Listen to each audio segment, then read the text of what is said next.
Welcome করার সবাইকে আবারও স্বাগতম আর নতুন একটি ক্লাসে। আজকের আমাদের ক্লাসের টপিক্সটা হবে সিএসএস এর বর্ডার। আমরা সিএসএস এর বর্ডার সম্পর্কে আজকে একটু জানবো, আর ক্লাসের নেমটা হচ্ছে বর্ডার ইন সিএসএস। তো আমরা অ্যাজ ইউজুয়াল একটা বয়লার টেমপ্লেট ক্রিয়েট করে নিছি এবং একটা style dot CSS file create করে নিছি, যেটা আপনারা অলরেডি অনেকবার করে ফেলছেন। তো ফাইন, আমরা একই জিনিস প্রতিদিন রিপিট করার আর দরকার নাই। সো আপনাদের রিপিট করতে করতে অলরেডি মুখস্থ হয়ে গেছে সবার। সো আমরা এবার এখান থেকে একটা কাজ করতে পারি, সেটা হচ্ছে আমরা একটা আজকে একটা কার্ড, আমরা আর একটা কার্ড ডিজাইন করব। সেই কার্ডের লাস্ট ক্লাসে একটা কার্ড ডিজাইন করে ব্যাকগ্রাউন্ড কালার দেখেছিলাম। আজকে আমরা একটা কার্ড ডিজাইন করে সেটার একটা বর্ডার দেখবো আজকে আমরা। সো ফাইন, সো আমরা এখান থেকে বর্ডার দেখার আগে আমরা একটু W3 স্কুলের রেফারেন্সে যদি দেখি যে তারা সিএসএস এর বর্ডার সম্পর্কে কি বলছে। তো এটা একটু দেখে আসি। দ্য সিএসএস, এই যেটা হচ্ছে একটা বর্ডার প্রপার্টি। আমি এখান থেকে জাস্ট আপনাদেরকে দেখাই যে বর্ডার কোনটাকে বলে। এই যে এই চারপাশে একটা হচ্ছে আপনার বক্সের মতো ক্রিয়েট করা আছে, এটাই হচ্ছে আর কি বর্ডার, সিম্পল ভাষায়। এখান থেকে আপনি পরে পরে সবগুলি দেখবেন, অবশ্যই ডকুমেন্ট প্রত্যেকটা দেখবেন প্রত্যেকটা ক্লাসের পরে। আমি বলি আপনারা ডকুমেন্ট দেখেন কিনা আমি ঠিক জানি না, বাট আপনারা ডকুমেন্ট দেখবেন। তো এটা হচ্ছে একটা বর্ডার। দেন আমরা বর্ডার চাইলে শুধু নিচেও দিতে পারি, এইভাবে আপনার একটু গোল করে রাউন্ড করে কার্ভ করে আর কি বর্ডারটা দিতে পারি।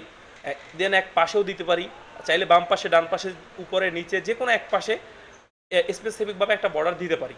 সো আজকে আমাদের এই বর্ডারটাই নিয়েই একটু আলোচনা করার বিষয়, এবং বর্ডারের কিছু স্টাইল আছে। যে বর্ডার কি শুধু এইভাবেই হবে? শুধু এইভাবেই হবে না, আরও কিছু স্টাইলে দেওয়া যায়, যেমন ড্যাশেড আছে, সলিড আছে, ডটেড আছে। তা এগুলি আমরা এক একটা করে আজকে এক একটা ধরে ধরে টেস্ট করে দেখব। সো আমি যেভাবে আজকে করব, আপনারাও প্র্যাকটিস পারপাসে W3 স্কুলকে এইভাবে ইউজ করবেন এরপর থেকে, নেক্সট ক্লাস থেকে। সো আমরা এটাকে ওপেন উইথ লাইভ সার্ভার করে রেখেছি অলরেডি। সো আমরা এটাকে কন্ট্রোল এস দেই, এই যে দেখেন ওপেন উইথ লাইভ সার্ভার, এটা অলরেডি আমার করা আছে। ফাইন, তো আমরা এবার হচ্ছে এই যে স্টাইল ডট সিএসএসটাকে লিঙ্ক করতে হবে ফার্স্টে। প্রথম টাস্ক কি আমাদের? 1 নম্বর টাস্ক হচ্ছে এই যে স্টাইল ডট সিএসএস ফাইলটাকে লিঙ্ক করা। সো লিঙ্ক ট্যাগটা দিব, সিএসএসটাকে অ্যাড করব। দেন ফাইন, আমার এটা এখান থেকে কানেক্ট হয়ে গেছে। তো কানেক্ট হয়ে গেছে, সেটা এবার আমরা হচ্ছে এবার একটু দেখব যে আমরা এইখানে ফার্স্টে আমাদের একটা ডিভ নিতে হবে। কোনো এলিমেন্টও নাই, আমরা কার উপর আসলে বর্ডারটা দিব। তো একটা এলিমেন্ট নিতে হবে, ডট আমরা হচ্ছে এই বর্ডার নামে একটা ডিভ নিলাম। তারপরে হচ্ছে এখানে একটা H3 ট্যাগ নিলাম, দিস ইজ বর্ডার। আমি জাস্ট একটা ডেমো টেক্সট প্রতিদিন দিয়ে যাচ্ছি, আপনারা খুব সুন্দর সুন্দর করে টেক্সট দিয়ে ডিজাইন করে তারপরে আমাকে দেখাবেন। সো লোরেম আমি এখান থেকে 20 দিলাম, এন্টার দিলাম। তো এই যে সো এই আমার এখানে 20টা হচ্ছে লোরেম টেক্সট চলে আসছে। Fine, that's it. আমার আপাতত আজকে এতটুকুই দরকার। ওয়েবসাইটে গেলে দেখবো যে খুবই আনারি একদম সাদা মাটা একটা ডিজাইন হয়ে আছে। তো এই ডিজাইনটাকে আমাদের এবার একটু হচ্ছে বর্ডারটা দিলে আমরা হয়তো বা একটু সুন্দর দেখতে পারবো। সো বর্ডারটা আসলে ডিফাইন করার সিস্টেম কি আমরা হচ্ছে, আচ্ছা আমরা ম্যানুয়ালি দেখবো, আমরা হচ্ছে নিজেরা কোড করে দেখবো। এখানে W3 স্কুলের রেফারেন্স দেখবো, পরে আগে নিজেরা একটু কোড করে দেখবো। তো এই যে বর্ডার নামে আমাদের একটা ক্লাস আছে, এটা কি? এটা আপনারা সবাই জানান, যেটা হচ্ছে আমাদের সিলেক্টর। সো এই সিলেক্টরটাকে আমরা এখান থেকে কপি করে এখান থেকে নিয়ে যদি এখান থেকে আমি ধরি ডট, এই যে আমাদের যে বর্ডারটা ছিল সেই বর্ডারটা, এই যে ফাইন হয়ে গেল আমাদের বর্ডারটা। দেন এবার আমরা এই বর্ডারটার ভিতরে আমরা একটা বর্ডারই দিব। ফার্স্টে বর্ডার আমরা দিব 10 পিক্সেল, বড় একটা বর্ডার মানে আগে দিয়ে নিচ্ছি আপনাদের বোঝার সুবিধার্থে। 10 পিক্সেল, কন্ট্রোল এস। আমাদের কি কোনো রেজাল্ট আসবে? এক্স্যাক্টলি কোনো রেজাল্ট আসবে না। আমরা এখন পর্যন্ত কোনো বর্ডার এখান থেকে দেখতে পাচ্ছি না। পিছনে রিজন হচ্ছে এইটা যে দেখেন W3 স্কুল আমাদেরকে কি বলে যে বর্ডারের কিছু স্টাইল আছে। আমি চাইলে মন মতো শুধু বর্ডার লিখে দিতে পারবো না। হ্যাঁ, তো আমাদের এই যে বর্ডারের স্টাইলটা আমাদেরকে ডিফাইন করতে হবে। সো বর্ডারের স্টাইলটা ডিফাইন করার জন্য আমাদের এখানে কি কি আছে দেখেন। প্রথম আছে ডটেড, ড্যাশেড, সলিড। তো বেসিক্যালি মানে কনভেনশন হচ্ছে ম্যাক্সিমাম মানে কেসে আমরা সলিডটাকে ইউজ করব। তো ফার্স্টে আমরা এই সলিডটাকে একটু দেখি, সলিডটা এখানে হচ্ছে কি বলছে এটা আমরা একটু দেখব, যেহেতু আমরা ম্যাক্সিমাম কেসে এই সলিডটা ইউজ করব। সো 10 পিক্সেল, তারপরে আমাদের হচ্ছে ওই সলিড লেখাটা লিখতে হবে। সলিড, এই যে এখান থেকে চলে আসছে সলিড। এটা লিখে যদি আমি সেভ দেই, তাহলে বাই ডিফল্ট যেই একটা কালার নেওয়ার কথা, ব্ল্যাক কালার, ডিফল্ট কালার যেটা আমাদের এখন আছে টেক্সটের জন্য, সেইটা দিয়ে একটা বর্ডার দিয়ে দিছে। দেখেন খুব সুন্দর একটা বর্ডার দিয়ে দিছে এখান থেকে, যদিও এটা খুব সুন্দর না, বিচ্ছিরি হয়েছে অনেক দেখতে, বিকজ এখানে 10 পিক্সেল অনেক বেশি হয়ে গেছে। সো আমরা 10 পিক্সেল আমরা আপাতত জাস্ট আমাদের বোঝার সুবিধার্থে আমরা দিয়ে নিছি, বাট ইন ফিউচারে আমরা এটাকে আমাদের মানে প্রয়োজন অনুযায়ী দিব। তো আমরা সলিড দিয়ে টেস্ট করলাম। এবার কি আমাদের এটা কি ব্ল্যাক কালারই রাখবো? আমরা চাইলে কিন্তু কালারটাও চেঞ্জ করতে পারি। এই যে সলিডের পরে আমাদের আর একটা ভ্যালু আমরা অ্যাড করতে পারবো। আর একটা ভ্যালু হিসেবে আমরা যদি এখান থেকে এই যে গ্রিন কালারটা দিয়ে দিই, এই যে গ্রিন কালারটা দিয়ে দিই, তাহলে হবে কি 10 পিক্সেল সলিড গ্রিন কালারের একটা বর্ডার এখানে আপনার চলে আসবে। কন্ট্রোল এস, এখানে চলে যাই, এই যে দেখেন 10 পিক্সেলের সলিড একটা গ্রিন কালারের একটা বর্ডার এখানে এবার হচ্ছে চলে আসছে। Interesting, very interesting. তো আমরা এটাকে যদি রেড দিতে চাই, রেড দিব, কন্ট্রোল এস দিব, এখান থেকে চলে যাবো এবার রেড। তারপরে এখান থেকে যদি আমরা এই যে গোল্ডেন কালার একটা আছে, এই যে গোল্ডেন রড, এই কালারটা দেখতে একটু ভালো লাগবে। সো এই যে গোল্ডেন রড কালার একটা চলে আসছে এখান থেকে। সো এই হচ্ছে আসলে, এই যে আমি একটু জুম করে আবার দেখাচ্ছি আপনাদের বোঝার সুবিধার্থে, এই যে 10 পিক্সেল সলিড একটা গোল্ডেন রড কালারের বর্ডার এবার চলে আসছে। তো আমরা এখান থেকে প্রপার্টি চাইলে চেঞ্জ, স্টাইল চাইলে চেঞ্জ করতে পারি। আমাদের যেই স্টাইল আছে, স্টাইল আমরা এখান থেকে দেখতেই পাচ্ছি এই যে ডটেড আছে। সো প্রথমে যেটা আছে আমরা সেটাই প্রথমে ইউজ করার চেষ্টা করি, ডটেড যেটা আছে। ফাইন, আমরা এটাকে মুছে দিই এখান থেকে, মুছে দিয়ে এখান থেকে এই যে ডটেড যেটা আছে, ডটেড এটা দিলাম, সেভ দিলাম, ওয়েবসাইটে চলে যাই। এবার দেখেন কি হয়েছে, ভেরি মজা, মানে ইন্টারেস্টিং একটা জিনিস হয়েছে। সেটা হচ্ছে এই যে ডট ডট ডট ডট দিয়ে একটা হচ্ছে বর্ডার এখান থেকে চলে আসছে। আমি এটাকে একটু ছোটো করে দেখলে আর একটু দেখতে ভালো লাগবে, যে এই যে এখন একটা ডট ডট ডট ডট দিয়ে একটা বর্ডার চলে আসছে এখান থেকে। সো এই হচ্ছে আর কি এই যে ডটেড এইটার কাজ। সো ডটেডের পরে আমরা যদি আর একটা জিনিস দেখি, সেটা হচ্ছে যে ড্যাশেড। তো এই যে ড্যাশেড বিষয়টাকে আমরা এবার একটু দেখবো। তো আমরা আবার একটু ভিজুয়াল স্টুডিও কোডে চলে যাই, এটাকে আমি একটু ফুল স্ক্রিন করে নেই, এটা আবার কেন ছোটো হয়ে গেল। সো এটাকে আমি এবার একটু ড্যাশেড করে নিই, সরি, এটাকে আমি হচ্ছে এবার করবো ড্যাশেড, ড্যাশেড। ফাইন, ড্যাশেড দিব, ওই কালারটাই রইলো, কন্ট্রোল এস। এবার যদি আমরা একটু আমাদের ওয়েবসাইটে যাই, তাহলে দেখবো যে আচ্ছা, এটাকে একটু রিফ্রেশ করতে হবে। সো রিফ্রেশ করলে আমি দেখতে পাচ্ছি এবার এই যে এখান থেকে ড্যাশ ড্যাশ ড্যাশ ড্যাশ এটা হচ্ছে আর কি চলে আসছে। সো এবার হচ্ছে স্টাইলটা একটু অন্যরকম হয়ে গেছে। সো এই যে ড্যাশেডের পরে আর কি কি প্রপার্টিস আছে আমাদের, সলিড আমরা অলরেডি দেখে ফেলছি। তারপর হচ্ছে এই যে ডাবল একটা জিনিস আছে, এই যে ডাবল। সো এই যে ডাবলটা যদি আমরা দেখতে চাই, তাহলে ডাবলটাও দেখতে পারি। তো এই যে ডাবল, ডাবল, সরি এটা না, ডাবল, এই যে ডাবল আমরা এখান থেকে সিলেক্ট করে এখানে যাই। এই যে এবার আমরা দেখতে পাচ্ছি যে 2 লাইনের এটা মানে আমাদের এটা চলে আসছে। তো এই যে এভাবে আমরা চাইলে ডাবল ইউজ করতে পারি, ড্যাশেড ইউজ করতে পারি। তারপরে হচ্ছে এই যে আমাদের হচ্ছে গ্রুপ, হ্যান ত্যান, আরও অনেক কিছু আছে এভাবে, ইনসাইড, আরও অনেক কিছু আমরা এভাবে এখান থেকে দেখতে পারবো। তো এই যে বিষয়গুলো আছে আমাদের, সো এইখানে আমরা যেটা করতে পারি সেটা হচ্ছে আপনারা এইগুলি সবগুলি টেস্ট করে দেখবেন, আপনাদের মতো করে সবগুলি আপনারা টেস্ট করে দেখবেন। এই যে নিচে এগুলি সবগুলোর এক্সাম্পল দেওয়াই আছে। এটা হচ্ছে এই যে ডটেড, ড্যাশেড, তারপরে এটা হচ্ছে সলিড, ডাবল, এইটা গ্রুপ, এটা, আর এটা হচ্ছে একটু এই যে মানে 3D টাইপের লাগবে এটা। সো এই টাইপের অনেকগুলি আছে, আপনারা এগুলি সবগুলি টেস্ট করে করে আমাকে জানাবেন। সো এবার আমরা আরেকটা প্রপার্টিস এখান থেকেই দেখে নিব এই ক্লাসেই। এই ক্লাসটা একটু বড় হচ্ছে হোক, তো আমরা এই ক্লাসে একটু শেষ করতে চাচ্ছি এই যে বর্ডারের বিষয়টা। সো এখন আমি এইটাকে বর্ডারটাকে কমেন্ট করি আপাতত।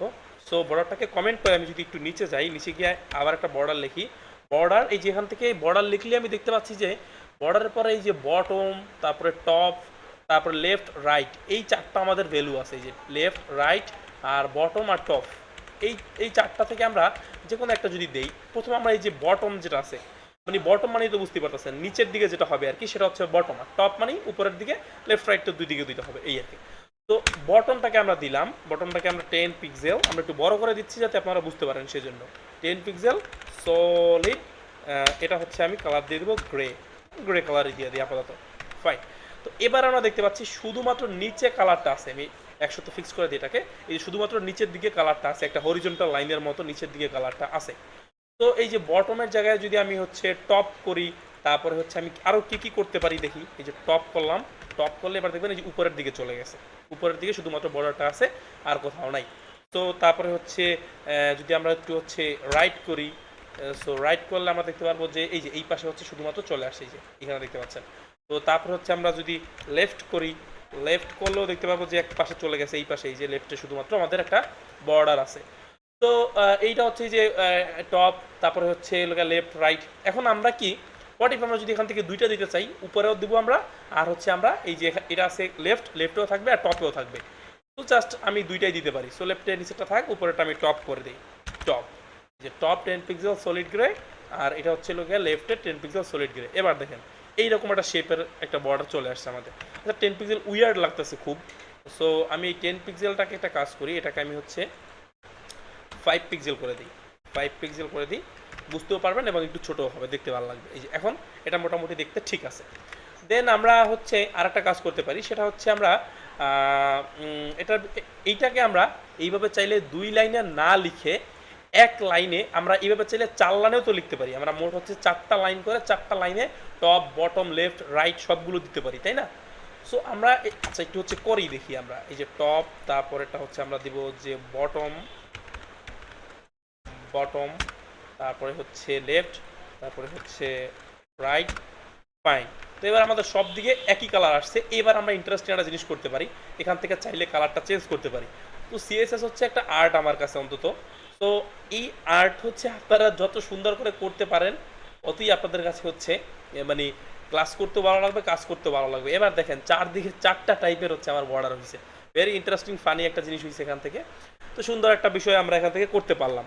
তো এই হচ্ছে আর কি বর্ডারের কনসেপ্টটা। হোপস আপনারা বর্ডারের কনসেপ্টটা বুঝতে পারছেন। এবার আপনাদের ক্রিয়েটিভিটি থেকে আপনারা কি করবেন, ডাব্লিউ3 স্কুলে গিয়ে আরও একটু মানে এইটা সম্পর্কে রিসার্চ করবেন, বর্ডারের উইথ কিভাবে দিতে হয়, তারপরে বর্ডারের কালারটা এই যে দেখেন এখান থেকে লিখে দিচ্ছে বর্ডারের স্টাইল সলিড আর বর্ডার উইথ হচ্ছে 5 পিক্সেল। উইথ কীভাবে সিলেক্ট করতে হয়, তারপরে হচ্ছে বর্ডারের কালার কীভাবে দিতে হয়, কালার নান আছে হেক্সা, আপনি হেক্সাতে দিতে পারেন, আরজিবিতে দিতে পারেন।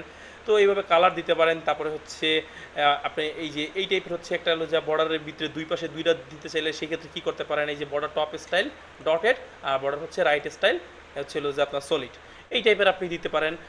আমরা এর থেকে সুন্দর একটা এক্সাম্পল দেখছি অলরেডি, মানে চারপাশে হচ্ছে আর কি 4টা কালার দিয়ে। তো এই টাইপের আপনি হচ্ছে বর্ডার নিয়ে এখান থেকে নানান ধরনের জিনিস দেখবেন। তো ফাইনালি আমরা একটা জিনিস দেখে বর্ডারটাকে শেষ করবো, সেটা হচ্ছে বর্ডারটা কীভাবে আমরা একটু গোল টোল করতে পারি। সো গোল টোল করার জন্য আমরা যেটা করব, আপাতত আমরা এই যে সলিড একটা কালারই রাখি শুধুমাত্র, এই টপেরও দরকার নাই, সব দিকে আমাদের বর্ডারটা দরকার। ফাইন, এই যে বর্ডার 5 পিক্সেল, আমাদের ওয়েবসাইটটা কই, হ্যাঁ এবার সব দিকে ঠিকঠাক মতো আছে। দেন আমরা যেটা করব সেটা হচ্ছে এখান থেকে আমরা সিম্পলি একটা কাজ করতে পারি, সেটা হচ্ছে এই যে বর্ডার লিখলে দেখবেন যে বর্ডার রেডিয়াস নামে একটা জিনিস চলে আসছে। এই যে বর্ডার রেডিয়াস দেখতে পাচ্ছেন, বর্ডার রেডিয়াসটা, এই বর্ডার রেডিয়াসটা দিবেন। বর্ডার এই আমি একটু জুম করে দিই দেখতে না পারলে, বর্ডার রেডিয়াসটা দিবেন, দিয়ে আপনি এখান থেকে কত পিক্সেল দিতে চাচ্ছেন। আমি এখান থেকে 20 পিক্সেল আপাতত দিই, 20 পিক্সেল বর্ডার রেডিয়াস। রেডিয়াস জিনিসটা তো বুঝতে পারতেছেন যে এইভাবে কার্ভ টাইপের কিছু একটা হবে, সেজন্য আমরা রেডিয়াস এখান থেকে লিখছি। এই যে এবার দেখেন 20 পিক্সেল বাঁকাতারা হয়ে গেছে, এবার দেখছেন বর্ডারটা, ভেরি ইন্টারেস্টিং। তো আমি এখান থেকে 3-4টা প্রপার্টি নিয়ে নিই। আমি এই দুইটাকে হচ্ছে কমেন্ট করবো আপাতত। এটাকে হচ্ছে এটাকে আমরা 20 রাখলাম, এটাকে আমরা কমেন্ট করি। দেন এই দুইটাকে একটু আনকমেন্ট করি করে এবার এক একটা করে টেস্ট করব। এটাকে এইটার ভ্যালু দিব আমরা 30 পিক্সেল, এইটা হচ্ছে আমরা 10 পিক্সেল, এইভাবে আমরা দিই। তো এবার আমরা প্রথমে 10 পিক্সেলটাকে দেখি, এটাকে আমরা কমেন্ট করি আবার। সো 10 পিক্সেলে কতটুকু আসে, এই যে একটু হালকা কার্ভ হয়েছে, হালকা একটু এখান থেকে কার্ভ হয়েছে। তো দেন আমাদের 10টাকে অফ করে আমরা যদি 20টাকে অন করে দিই, তাহলে আমরা অলরেডি 20 এখান থেকে দেখছি অনেক বেশি হয়েছে। তো তারপরে 20 পরে আমরা যদি এখান থেকে যে 50টাকে অন করি, এখান থেকে এটাকে 50 বানায় দিই, তাহলে অনেক বেশি হবে, দেখতে অনেক ভালো লাগবে তখন। যদিও এটা মানে একটা বাটনের মতো হয়েছে। এবার আমরা চারদিক থেকে প্যাডিং ট্যাডিং দিলেই এটা ভিতরের দিকে চলে আসবে। এই যে লেখাগুলা মানে বাইরে বের হয়ে গেছে, এটাকে আমরা প্যাডিং ট্যাডিং দিয়ে ফিউচারে আমরা ঠিক করতে পারবো। এই হচ্ছে সিএসএস এর বর্ডারের ওভারঅল বিষয়টা। তো বাদ বাকি বিষয় যা থাকে টুকিটাকি এখান থেকে আপনি এই যে এখান থেকে এই যে বর্ডারের ভিতরে গেলে এই যে 3-5টা বিষয়, এই 6টা বিষয়, এই 6টা বিষয় আপনি হচ্ছে খুব ভালোভাবে দেখে নেবেন। অবশ্য আপনারা সিএসএস এর বর্ডারের বিষয়টা বুঝতে পারছেন, ক্লাসটা একটু বড় হইলেও বর্ডারটা সম্পর্কে ক্লিয়ার একটা আইডিয়া আপনারা নিতে পারছেন। তো বর্ডারটা আমরা কি শুধুমাত্র ডিবেই দিতে পারবো? এক্স্যাক্টলি হ্যাঁ, আমরা সব জায়গায় এই যে এখানে একটা বাটনে এই যে দেখেন বর্ডার রেডিয়াস দিছে, তো বাটনে সব জায়গাতে আমরা এই সোয়ান ট্যাগের ভিতরে একটা বর্ডার দিতে পারবো, সব জায়গাতে আমরা একটা বর্ডার ইউজ করতে পারবো। সো দেখা হচ্ছে পরের ক্লাসে, সবাই ভালো থাকেন, সি ইউ।